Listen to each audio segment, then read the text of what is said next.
Go ahead, ma'am. Okay. Good afternoon, everyone. Myself, Dr. Kanchan Durugkar. I am consultant at Oasis Fertility, Vakad, Pune. So today we welcome you for our another Facebook live session, and today our topic is FAQs on poor ovarian reserve. That is frequently asked question on poor ovarian reserve. So we will be discussing what are the frequently asked questions by patients on poor ovarian reserve. So here is the first question coming up for us, that how do we assess the ovarian reserve? So basically, what is ovarian reserve? So ovarian reserve means what is the count of eggs in each ovary, what is the at the present age or present time, what is the number of eggs in ovary of a particular woman. So that is ovarian reserve. Now how it can be assessed and why it should be assessed? So ovarian reserve tells us that how is the egg count, or how is the number of eggs in the ovary, and also it predicts the fertility potential of that woman. So if the woman is having lower ovarian reserve, the fertility potential is diminished. If the AFC count or the antral follicle count is on higher side, then we label it as a polycystic ovarian disease. So this is this is how ovarian reserve is important. Now how we assess ovarian reserve? We assess ovarian reserve by means of AMH testing, that is anti-Mullerian hormone. Again, we can test by doing the USG or ultrasound. Ultrasound is sonography. By doing the ultrasound, we can see for the antral follicle count, and if the normally the antral follicle count is between 8 to 16 around. So if the antral follicle count is 8 to 16, we say it is a normal. But if it is less, like it is less than 5 or more or lesser, then we say it as a diminished ovarian reserve. And if it is more than 20, then we label it as a if this antral follicle count is more than 20, we label it as a PCOS. So this antral follicle count is very much important. This we can assess by ultrasound, and other tests are FSH testing, which is done on second day of your periods. And if that is more, if it is more than 12, then we say that the ovarian reserve has diminished. Again, we can test is the anti-Mullerian hormone AMH test, that can be done irrespective of your menstrual cycle. And if it is say less than 1.5, then we call it as a diminished ovarian reserve. Now coming to the next question, again frequently asked question, can a patient with the poor ovarian reserve conceive with IUI? Yes. So answer is yes, of course. So if the patient is having poor ovarian reserve, but her tubal testing has been done and tubes are open, then we can try for lesser cycle as compared to the patient with normal ovarian reserve. But yes, the patients can conceive with IUI also if we are giving a control ovarian hyperstimulation with IUI cycle. Then the patient should be given a fair chance of IUI also. And if at all if the IUI fails, then yes, we have to take the help of IVF. But yes, the patient with PUR can conceive with IUI. But yes, we need to have the tubal patency testing first, and if the tubes are patent, then we can go ahead with IUI even. IUI is intrauterine insemination. That is the step if before IVF, if the patient is having poor ovarian reserve. Then coming to the one important question that is asked with patients, that is, what is the reason why am I having this poor ovarian reserve, or say premature ovarian insufficiency even. So first ovarian reserve most common cause is the age related cause. That is why the age is important. See, there are a particular number of follicle when a girl child is born. Then when she reaches the puberty, that follicle number, or say egg number, goes on decreasing. Now when she is in the reproductive age, that means if from the age of 16, so say age of 45, that is we call as a reproductive age. In that age monthly cycles are coming. In that ovulation is occurring. But along with the ovulation, or once one egg becoming dominant and rupturing, other follicles are also getting attracted. So with as the age increases, the women's ovarian reserve goes on decreasing. So with the age of say 28 onwards, the ovarian reserve starts decreasing. From maximum it is between 18 to 25, the ovarian reserve is good. After the age of 25 to 30 is goes on declining. From 30 to 35 it starts declining more, and by the age of 35 and above, the ovarian reserve uh, starts declining drastically. So this is the age related decline in the ovarian reserve, we can say. Sometimes the patients may be young also, and they may have premature ovarian insufficiency. That means they are not more than 25, or say they are between 25 to 30, but they are facing the ovarian insufficiency for that matter. So that there can be some genetic problem also, like Turner syndrome, Turner mosaic, or fragile X syndrome. These are the syndromes where the patient is young but still she faces premature ovarian insufficiency, where her ovaries are exhausted, her ovarian reserve have gone down, like a menopausal woman. So that can the patient can face. Then smoking, alcohol addiction. Smoking is more deleterious as compared to alcohol. So smoking can also diminish the ovarian reserve. Then the radiotherapy or chemotherapy for any other ovarian cancer or any other cancer which she has in her adolescent period, that can also cause the deleterious effect on the ovarian reserve, and that can lead to premature ovarian failure. So these are the reasons for premature ovarian failure and diminished ovarian reserve. Now, coming to ovarian rejuvenation therapies, are they helpful? So, what are the ovarian rejuvenation techniques, and are they really helpful? So, we have ovarian rejuvenation technique in the form of ovarian PRP, where we take the blood sample of the patient. Ovarian PRP is it is a type of rejuvenation technique in which we take the blood sample of the patient, we centrifuge that blood, we we centrifuge, and we make the platelet rich plasma as a concentrate, and we infuse that platelet rich plasma into the ovaries of the patient. So that PRP installation into the ovaries is called ovarian rejuvenation. Now, what this ovarian rejuvenation or PRP does, what this PRP does, so PRP has some growth factor elements, growth causing elements. So this PRP growth factor elements causes stimulation, gives the stimulation to the ovarian follicles, and which starts rising the AFC. So AFC will not drastically improve, but it will help the patients with poor ovarian reserve to have spontaneous conception, or have a better IVF outcome. So these are the ovarian rejuvenation. Other than ovarian PRP, we do have is the ovarian tissue activation also. It is done laparoscopically.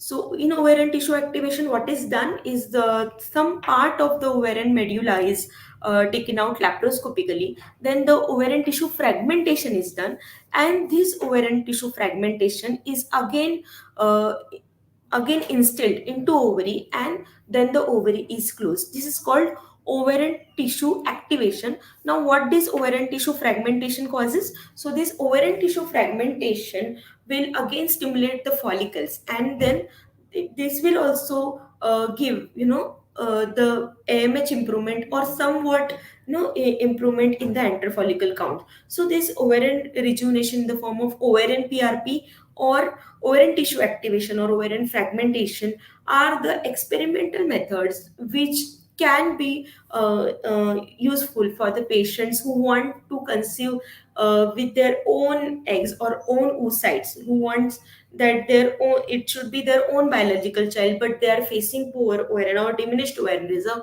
For them, these techniques can be utilized to stimulate the ovary or to rejuvenate the ovary, and they can further be helped with IVF. Now, can IVF give the success in the patients with PUR? So this is the most common question we face in our clinic. That does the IVF can give an answer? Can IVF give a pregnancy to the patients with poor ovarian reserve? So, uh, in the patients with poor ovarian reserve, uh, IVF different protocols can be tried, like a microdose protocol or agonist protocol or conventional protocol with some higher dose of gonadotropins can be tried. And in these patients, if the in the first cycle we may not get the number of eggs we get in the patients with normal ovarian reserve. So in these patients we can think of going for uh, oocyte pooling, or we can say it as a embryo banking. So in these patients we go ahead with one cycle where we pick up the eggs and we make the embryos and we freeze them, and in the next cycle we again stimulate the ovary with milder stimulation, and again we do the pickup. So in these patients with diminished ovarian reserve, where we are not able to collect all the eggs at one time because the eggs are less, number of eggs are less, they are diminished, the number of eggs in each ovary are less. So even with the maximum stimulation also, we are not getting the number of eggs like 10 or 15. So in these patients we will need more than one cycles of IVF in the form of, say, conventional stimulation and mild stimulation, or microdose stimulation and again a stimulation with the milder dose. So this is called oocyte pooling and embryo banking, which can definitely help a patient with pure to have embryos with good quality. And even a day 5 embryo can is possible in the patient with poor ovarian reserve with this oocyte pooling and embryo banking method.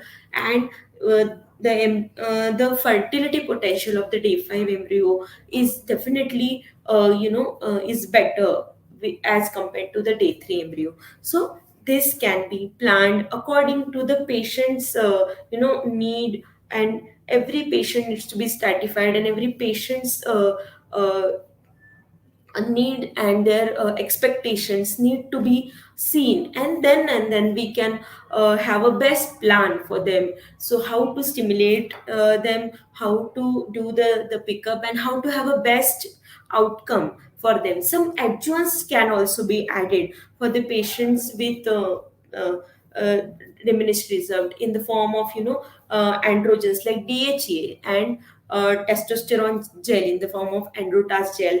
These can improve, like if the 2 to 3 months of this treatment is given, it can improve the egg quality to some extent with the patient with diminished ovarian reserve. This can definitely help to the patient to a bit. And yes, IVF can give a success to this patient, but yes, as compared to the patient with normal ovarian reserve, this 2 or 3 more steps is needed to the women with diminished ovarian reserve. But yes, we can achieve pregnancy for the patients with diminished ovarian reserve also. Now, can we know, how can we know the egg quality? Again, this is a very frequently asked question by the patients, that yes, the egg number is less or normal or increased, whatever. But how we can know the egg quality? So age is the most important indicator for egg quality. Uh, if the age as the age goes on increasing, the egg quality is going to diminish. So AMH not all the time is going to predict our egg quality. Egg quality remains the unaddressed issue. Even with the antral follicle count and AMH, we cannot predict the egg quality. Egg quality we can know by by IVF stimulation, when we do the pickup and we see the eggs under microscope, then and then only we see the egg quality of the patient. This is a small slide showing how the normal egg look like on the under microscope. And when the egg quality becomes poor, we see the different types of microscopic changes in the eggs in the form of granular cytoplasm, or sometimes refractile body. Sometimes the shape of the egg is not uh, you know uh, proper, or sometimes there is a fragmentation in the space around the egg, that is called perivitelline space.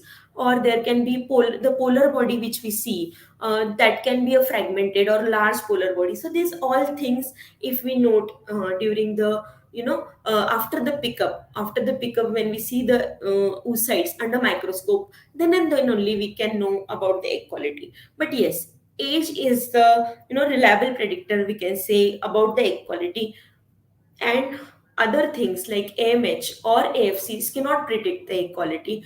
Only when we do the IVF and we retrieve the eggs and we see them under microscope, then and then only we can say that yes, this is the good quality, this is the average quality, or this is sometime poor quality's egg. We may get more number of eggs, like more than 10 or 15 eggs we may get, but sometimes their egg quality is very poor, that we may not get pregnancy from that eggs. So egg number is also important, and egg quality is equally important for the patients to have a good quality embryos, and yes, to have a good live birth.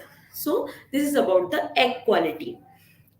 So that's all from my side. If at all any questions are there, then I would be happy to address them. These were the frequently asked questions uh, that I discussed today about poor ovarian reserve or diminished ovarian reserve, and what we can do. What are the newer advances that can be done? We have discussed about how to assess in the form of AMH and AFCs. AFC count by ultrasonography. We have discussed about whether the IUI is helpful, how it can be helpful for these patients with diminished ovarian reserve. What can be the reasons for diminished ovarian reserve? Then how the ovarian rejuvenation techniques are helpful. Are they helpful? Are they really helpful for us? Uh, then we discussed about the success rate of IVF in the patients with diminished ovarian reserve, and yes, about the various techniques, ovarian rejuvenation techniques also we discussed. Sometimes the patients who have a very low AMH, in those patients we need to take the help of ovum donation technique, where we have to take the donation of ovum or eggs from some other women, other fertile women, and then we have to make the embryos, and then the healthy embryos can be transferred to the lady who is not having the embryos, because her ovaries are exhausted, her egg count is nearing to zero. So in those patients we can achieve the pregnancy with the help of donor eggs. So yes, oocyte donation program. So these are all the modalities we have in IVF, which can help us to achieve the pregnancy, to achieve the live birth, and to achieve the healthy baby and successful outcome. So this is all from my side. If at all viewers are having any questions, they are welcome. Thank you so much for listening.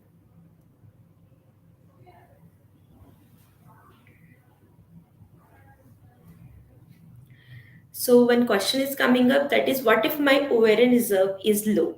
So ovarian reserve is low, then we need to see that how much is the interval from where you are taking the treatment. That is, treatment to pregnancy interval also need to be checked. If the treatment to pregnancy treatment is very long duration, and ovarian reserve is already low, then in these patients IVF should be thought of as a treatment process. But if it is recently diagnosed, tubes are okay, tubes are normal, patent, then we can think of 2 or 3 cycles of IUI even. So if the IUI can give IUI is tried properly, if the eggs are rupturing, then the pregnancy can be achieved with IUI also. But yes, if the IUI fails, then we need to step up our treatment to IVF.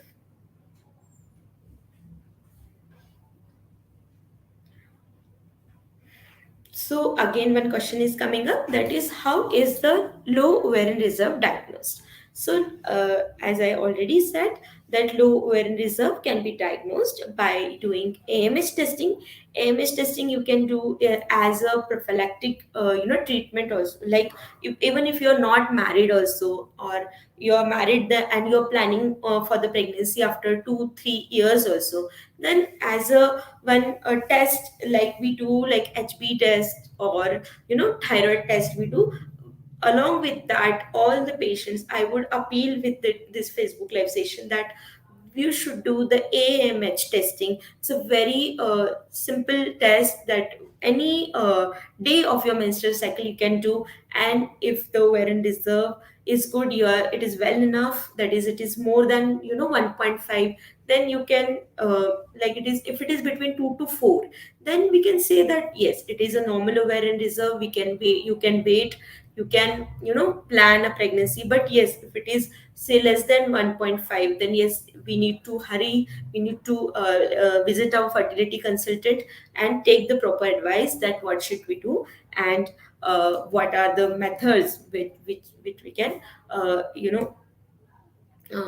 have the pregnancy. Or yes, there are methods for if you are planning and you are your reserve is also okay, but you are planning it like in the at the age of 35, then you can think of oocyte cryopreservation also. So patients are coming up with the query that whether I can freeze my eggs. I don't want pregnancy now, I want it after this my project has been completed, or not, I'm not prepared now, or both the couples are not prepared now. So in these patients, either the oocyte freezing for the unmarried patient, that is the egg freezing, or embryo freezing for the married couple, that is also one of the option which we can offer you at fertility clinic. Yes.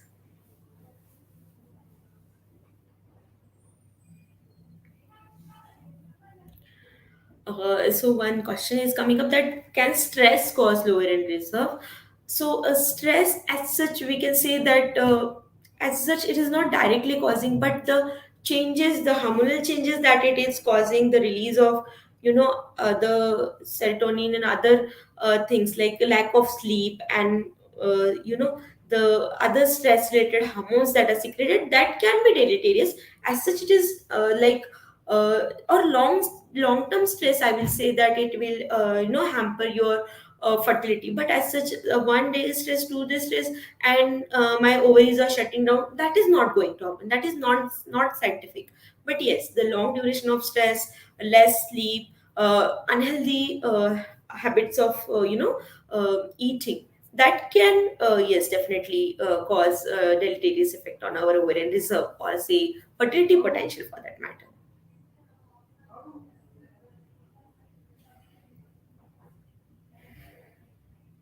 What is the lowest AMH for IVF? So, lowest AMH, I will say ki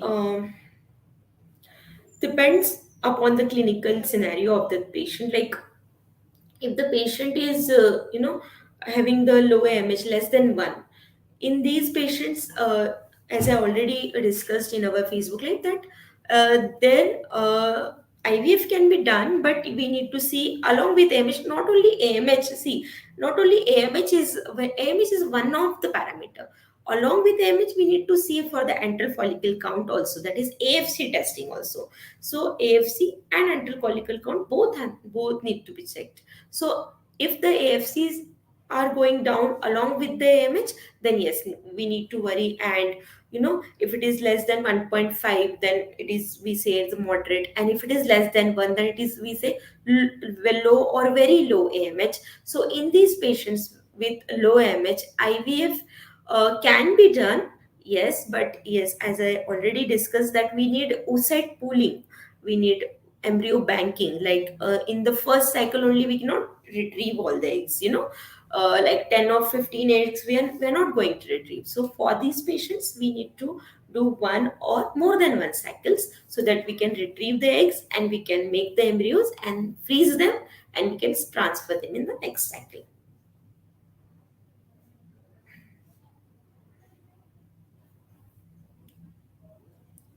Yes, this is a very important question. Those system generated, I think. But yes, can you ovulate with low ovarian reserve? Yes, you can ovulate. See, the patients with the diminished ovarian reserve will have regular menstrual cycles, or maybe some, if they that is very much diminished, like it is near coming, the ovaries are completely exhausting. At that time only the patients will have, irregular cycles. They will menstruate after 2 to 3 months. But till the ovarian reserve is there, some follicle count is there, till that time the patient is going to ovulate monthly, and she will have, regular cycles. Even the patient will ask that I am having regular cycles, just my AMH is showing low and my AFCs are showing low. Yes, but this happens because the patient is ovulating, but the egg quality is hampered in the patients with lower end reserve, and that's why, though they are ovulating monthly, but they are not able to conceive with lower end reserve because the egg quality is somewhere hampered.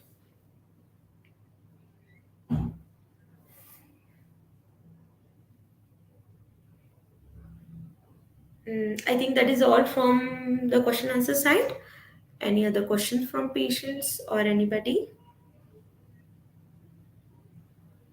Yeah, so that's all from my side. If at all you have any queries regarding diminished ovarian reserve, or any query for regarding fertility for that matter, you can call us on our helpline number that is flashing on your screen, or you can call us for a physical consultation. We are available for you at Oasis Fertility, Wakad, Pune, and Kharadi Center also. So thanks for your patient listening. Thanks for viewing this FB Live. Thank you so much, friends. Thank you.